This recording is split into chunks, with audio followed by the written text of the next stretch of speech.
everyone, and welcome to Coco MDTV, where we talk about mind and body matters because both your mind and your body matters. And today's topic of discussion is health. They said my kid needs meds. Why is this such a heavy topic?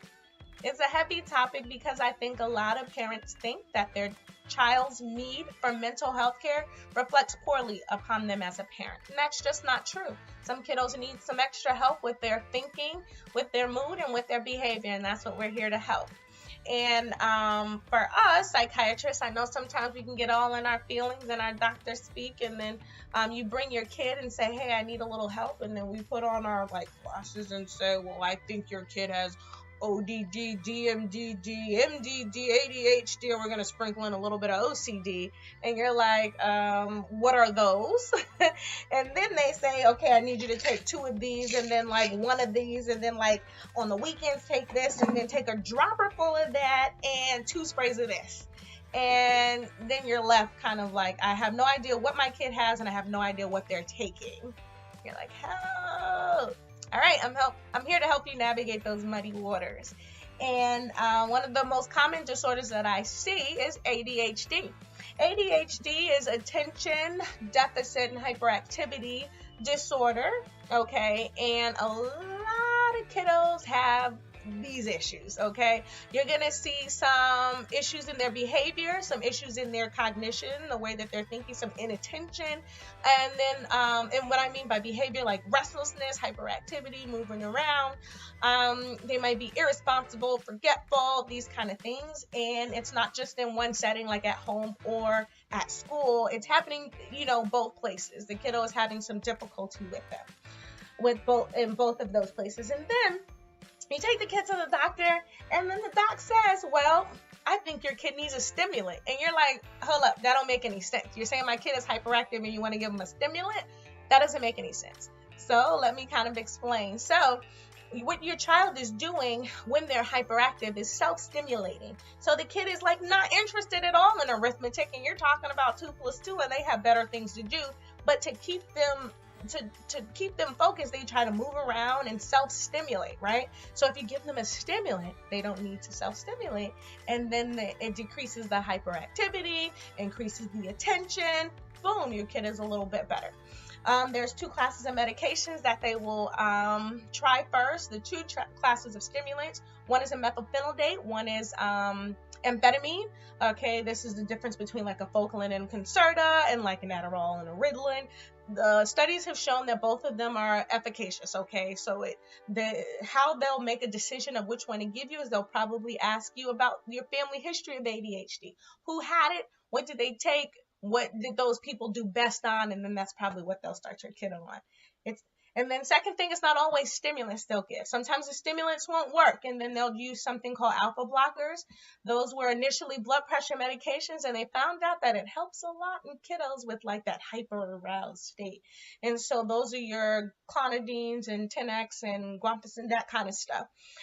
So they could either give a stimulant, they could give an alpha blocker, which is a blood pressure medication that we're using now for attention.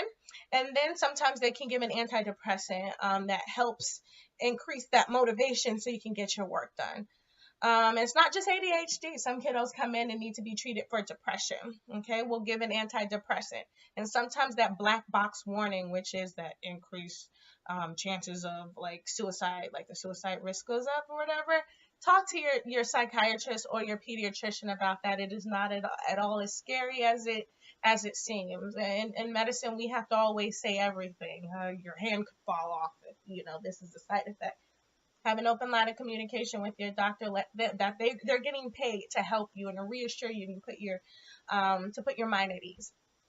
Okay, so those are antidepressants in depression. And then anxiety, right? Your kid comes in and your kid is worried about everything. I have kids that are worried about mom and dad and the president and all sorts of different things. And these poor kids are oh my gosh, they're worrying. And guess what we give them? Antidepressants. And then parents are like, why are you giving my kid an antidepressant? Because they work in anxiety too. Usually at higher doses, but they still work. So don't be alarmed if your kid has anxiety and they give you an antidepressant for that.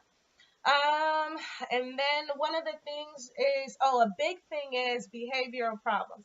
And so this is not just like little Johnny's not listening when you say pass me the remote, or this is like some big, big things. The impulsivity. The kid is trying to jump out of a moving car. The kid is doing things that are very dangerous. Okay.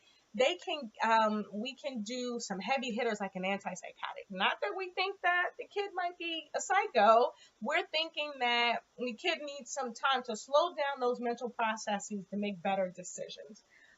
Decrease that impulsivity, decrease that aggression, that kind of stuff that's making the kid unsafe.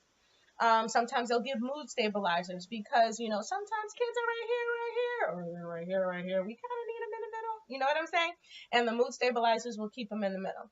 Now, this is the important thing about like the mood stabilizers and the antipsychotics. As parents, I know that once you have a kiddo who's trying to jump out of cars and doing all that kind of stuff, if you give them a medication and they kind of calm all that stuff down, you're like, I'm good. I'm good. But I want their mind and their body to be okay. So make sure you're looking out for weight gain. Make sure you're taking them to the pediatrician to check their cholesterol every time they need it done. Make sure they're having bowel movements regularly. If they're having acne, you can talk to the pediatrician, have that taken care of. And if it's a female child, make sure that they're having their menstrual cycle regularly as well. Because sometimes these medication can like mess with those things that I just mentioned. So keep an eye on that because we want both mind and body to be well.